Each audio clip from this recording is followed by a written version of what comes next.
Welcome to Evoke Greatness. We are officially entering year 3 of this podcast, and I am filled with so much gratitude for each and every one of you who've joined me on this incredible journey of growth and self-discovery.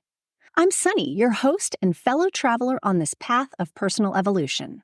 This podcast is a sanctuary for the curious, the ambitious, and the introspective. It's for those of you who, like me, are captivated by the champion mindset and driven by an insatiable hunger for growth and knowledge. Whether you're just beginning your journey or you're well along your path, you're going to find stories here that resonate with your experiences and aspirations.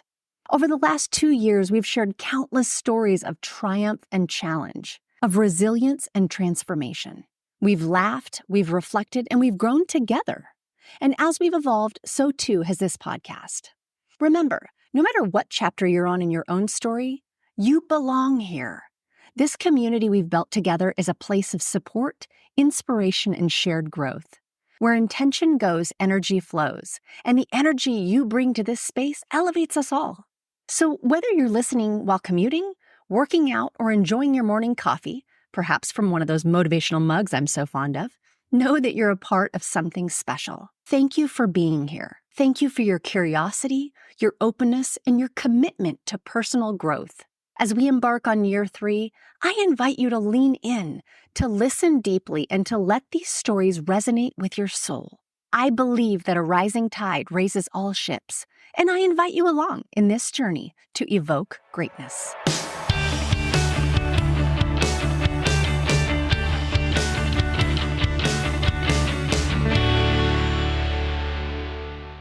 Welcome back to part 2 of Mind, Body, and Leadership with my guest, Brynn Scarborough. If you haven't yet, make sure to go back to last week's episode, which is part 1, and take a listen. We explore the revolutionary benefits of red light therapy for cell turnover and recovery, the importance of creating psychological safety for teams during rapid change, the critical lack of female role models in leadership positions, and the power of incremental changes in building sustainable wellness habits. We cover all those topics and so much more. So if you haven't yet, remember, go back to last week's episode, take a listen. Otherwise, let's hop into part 2. And I think even taking that a step further, and oftentimes we're trying to do this in our own minds, but taking that and putting that down on paper. I remember, I forget who it was that had early on suggested years ago, gratitude journaling. And I'm like, Yes. Okay, I'm going to do this. And so I get this gratitude journal. And for the first probably 15 days, it was like, I'm grateful for my health. I'm grateful. And it feels so, it feels like you're just trying to find something. All of a sudden, somewhere around 2 weeks, I was like, gosh, I am really grateful that I got to be up at this quiet time and see the sunrise. And it becomes a little bit, you're looking a little deeper into it. And laid on top of that was this gratitude journaling and then these kind of goals, right? And so instead of goals and setting them for future, projecting these things that aren't in existence today, it was reframing that to be I am, That's right. have. And what's so amazing is I looked back over the course of probably 2 years of that. And the number of things that I wrote down that actually had life breathed into them was phenomenal. And so I love to share that with others that, yes, we can say it in our own mind, right? That is like first step. But when we're doing it and we're putting this out in several different ways, right? Sometimes we need like 7 things to be said 7 different ways, 7 different times. And it's this memorization and where you're injecting it into almost like at a cellular level to say, okay, I'm stepping into this future self that maybe isn't even in existence yet, but I am stepping into it. That's absolutely right. It's the scientific term is subliminal priming. For all the people who want to go find the research, there's plenty out there. And you can use that, strategically, or you can use that from a personal development perspective. I'm an avid journaler as well. It's fun. I guess it's just the time of year where we're reflecting. Probably if you are a journaler. And so I have, the last 20 years, and some of them like, wow, that's a wild journal. But the last few years, man, it's been beautiful to see even year over year, the change, right? Because we get lost in it. We get lost in the sauce on a day-to-day basis. You can't really see the evolution. But then when you zoom out and a journal is a great way to be able to do that. Then you can appreciate like kind of the magnitude of the path a little bit more clearly, as opposed to just, being in it all day, every day. I think women often face immense pressure to excel in a number of areas in their life, right? We've kind of talked a little bit about that earlier. For those that you mentor, how do you help guide them through this challenge, and what has been your personal approach to managing multiple expectations when it comes to that? Like we mentioned, I think before we started recording, earlier on, I just ran the tank till it was destroyed, right? I would run till I was sick. I would run till I had mono. I would run till I was just like run down, fever, flu, whatever it was, happened a couple of times a year. But as I got older, I didn't come to this through some sort of high level enlightenment. I realized I don't have the ability to keep doing this. I'm going to get sick enough that I'm not going to be able to bounce back, or I just can't literally drag myself through these days because I don't have the right kind of practices to be able to raise that baseline to a sustainable level of health, happiness, and longevity. And as much as I coach people about strategy in their careers and how to position themselves, and I also coach this idea of let's put together some habits now. Whether you feel like you're at the end of your rope or not, whether you realize that 10 years from now, you're not going to have the bounce back that you have today. It's what are those things that not only you enjoy, but can be easily added to your life? Because once you start making space for this idea that, you can't give with an empty bucket and making that okay, we say that so much, but we don't internalize how important that is. And that if you want to show up with quality, if I want to show up in my best possible state, I have to do these things because energetically it takes an investment for you to show up for another person, your team, your job, your family. And this doesn't happen by chance. This doesn't happen passively. It is an energetic exchange. And so unless you are feeding the energetic reserves that you need to be able to do that. And the cool thing is we have all this technology. I don't want to say to hack it. I haven't found a hack that if you just sit in red light, you can still live like an animal and it's not going to catch up to you. But we do have all of these supporting technologies that are helping us to continue incredibly high output, probably higher output than has ever been seen since the beginning of human civilization. And also then be able to, continue to be happy and healthy and enjoy our lives. And that's a huge, huge piece of adjustment. So hack is not the right word, but we do have these tools and the tools are evolving. The tools are getting better and better as we can see, but it's finding that balance between habits. Maybe it's some technology, maybe it's some tool, and really growing that from a personalized perspective because it is different for everyone. And it can be intimidating to say, I don't know where to start. I don't know, what to do, or you think you've got to have this complex protocol. You don't. It's really about just taking the first step. And that can be many, many different simple things that can be incorporated into lifestyle. So from your perspective, you kind of have a much different, like you have an in all of the kind of wellness and technology space, right? You probably know so much more about it and what's available than most do. What for you are those top couple of products that you feel like really help you focus from Yeah. a personal and professional perspective and in aligning that longevity and wellness overall in your life? Yeah, so personally, and you are right, I always like to recognize my own bias and access, right? This is what I've dedicated my life to. And so I've got a lot of access to the space. But I have my own wellness area that I've built out. And I've got three staples. I've got red light and I've got contrast, so cold plunge and heat. I also, do massage quite often because I find that if I'm pushing my body, not only from an inflammation or travel perspective, but also in the gym, it's just a part of what I do on a regular basis. And then meditation or relaxation. Those are really my staples. And, you can incorporate those things differently. It's funny that to me that so many of us think that contrast has to do with like brand new technology. And the reality is it's like this truly ancient art form and community art form that's now just beginning to proliferate, in other societies around the world, especially in the US, because we don't have a sauna culture here. So yeah, I think, some of it is revisiting some fairly ancient practices.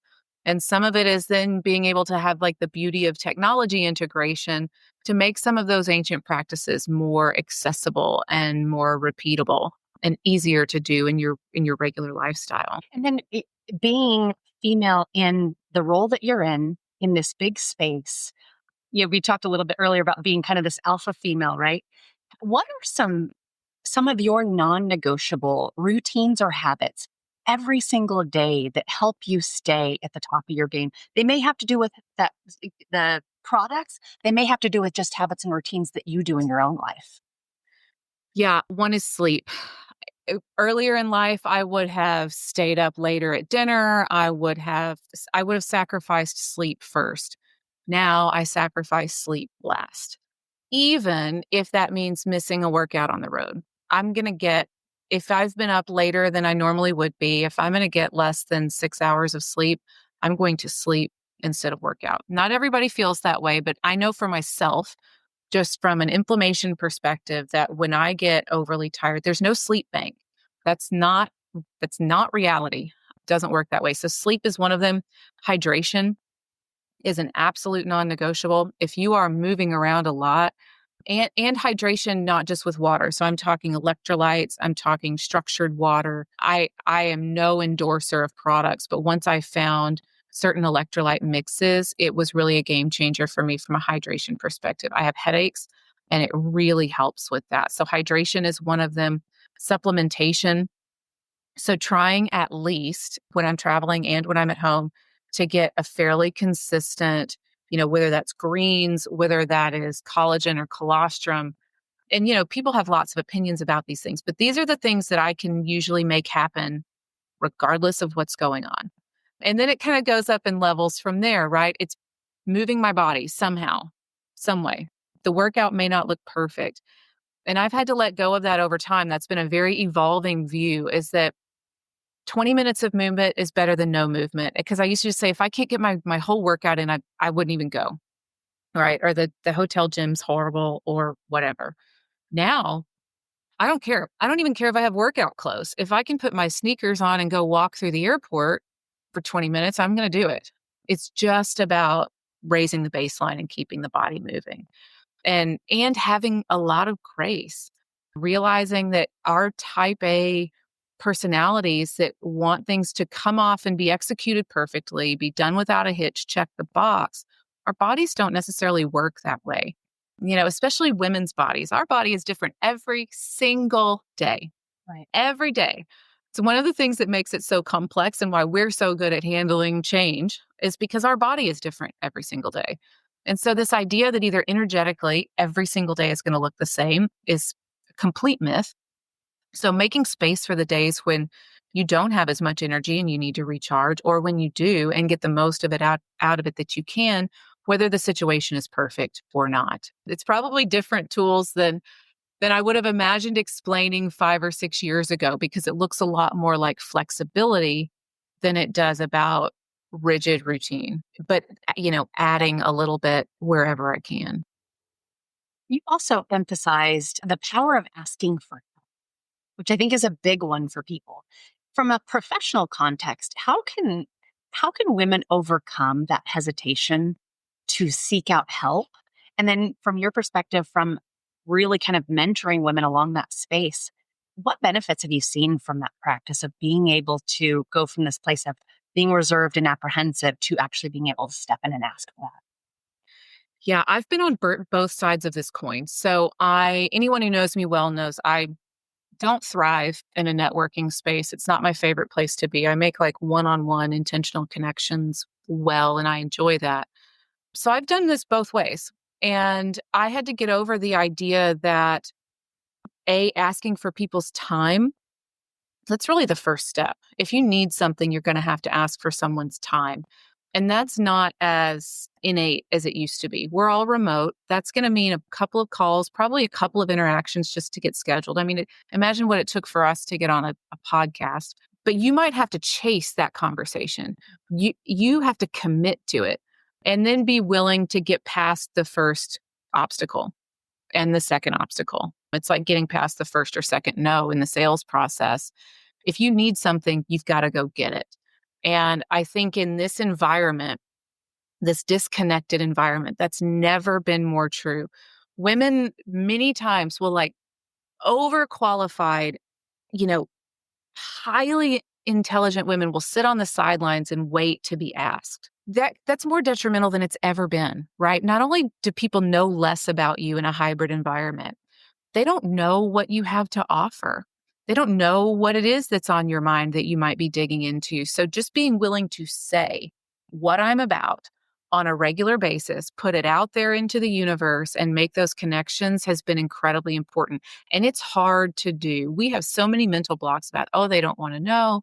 Oh, this is inappropriate. Oh, we're so worried about sounding arrogant that we don't even speak. I mean, truly, we words will not even escape our mouths because we're like, what if we sound full of ourselves? God forbid, a woman show up and be like, this is who I am, and accidentally come off as a little bit arrogant. I would welcome it all day, every day. But it's really about being able to pursue what you need. It's not coming. And I've found this to be true professionally, academically, personally. We do not live in a world where things just arrive on your doorstep. Right. The good luck finds you where the hard work kind of meets. That's exactly how it works. So it's just being willing to pursue and not give up. And don't give up after a rejection, even if that's someone you wanted to have a conversation with. Keep asking. Sometimes you've really got to be persistent, and it doesn't come naturally. When we ask for help, we feel vulnerable. You've got to be willing to keep asking. In your leadership position, I'm sure probably even over your career, you've encountered some sort of unique challenges in establishing psychological safety for Yeah. yourself as you lead a growing team. How do you create an environment where you feel secure enough to be authentic and take risks, and yet extend that safety to other women in the organization as well? Yeah. It's time and trust. And more importantly, as I learned, I look back over my leadership in my early 20s. I was a passive aggressive, insecure, imposter led leader. God bless the people who worked for me during that decade of life, right? But we get to struggle through it until we get to new places. And I have learned through my own leadership journey and also supporting others is that your team doesn't really need to see you succeed. They really don't. They don't really learn very much from your success. What they learn from, as I say, is when it's like, running a race around a track. When they see you get knocked down, like leveled, knocked to the ground, you're like shell shocked, bloody knees, bloody elbows, like kind of getting your wits about you. You can't believe you just fell down in front of everyone. The lesson is in how you get back up and how you teach people to like brush the rocks out of their knees, a little bloody, a little bruised, and start the path again and start the pace again. That's the most important thing, in my opinion, that a leader can do.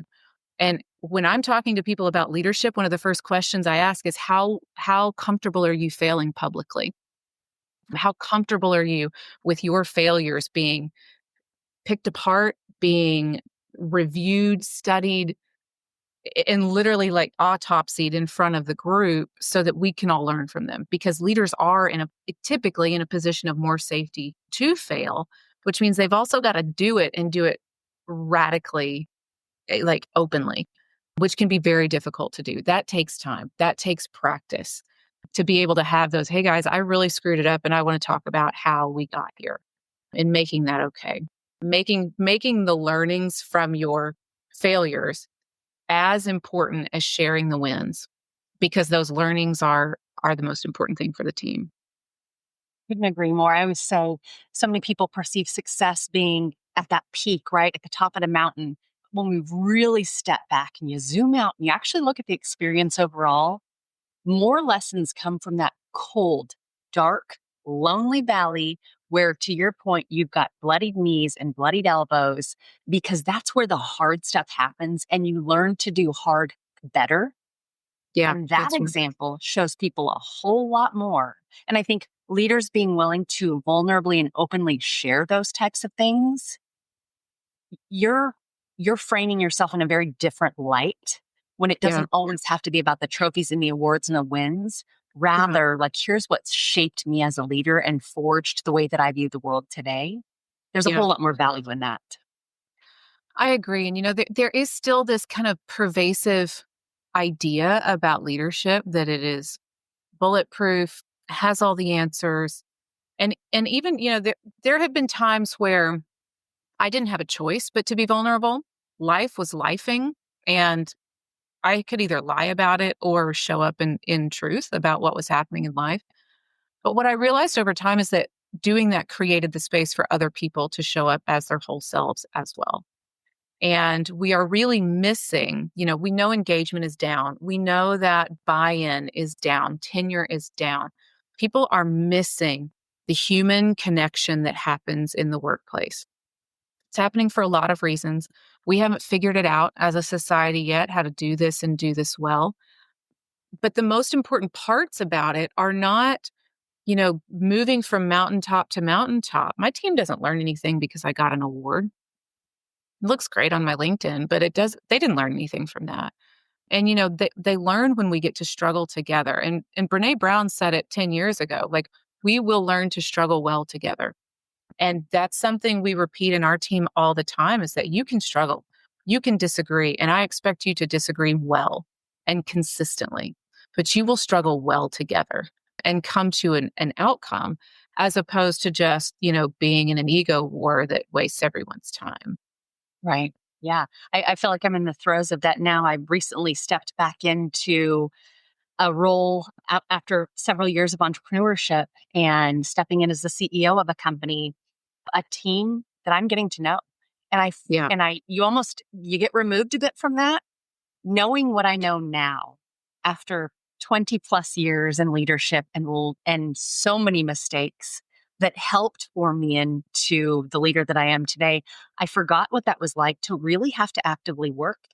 And I, but I'm really enjoying it because it is fun to have to actually work to get to know people and build relationships Mhm. and recognize the value and importance in building. My goal is to build a world-class team and a world-class company. Well, guess what? That starts with really getting to know what's most fundamentally important to your people.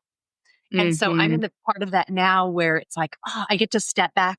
I get to be in it actively and I get to step back out of it and zoom out a little bit, like, wow, I enjoy the process of this because Yeah. I've learned so much about it over the years.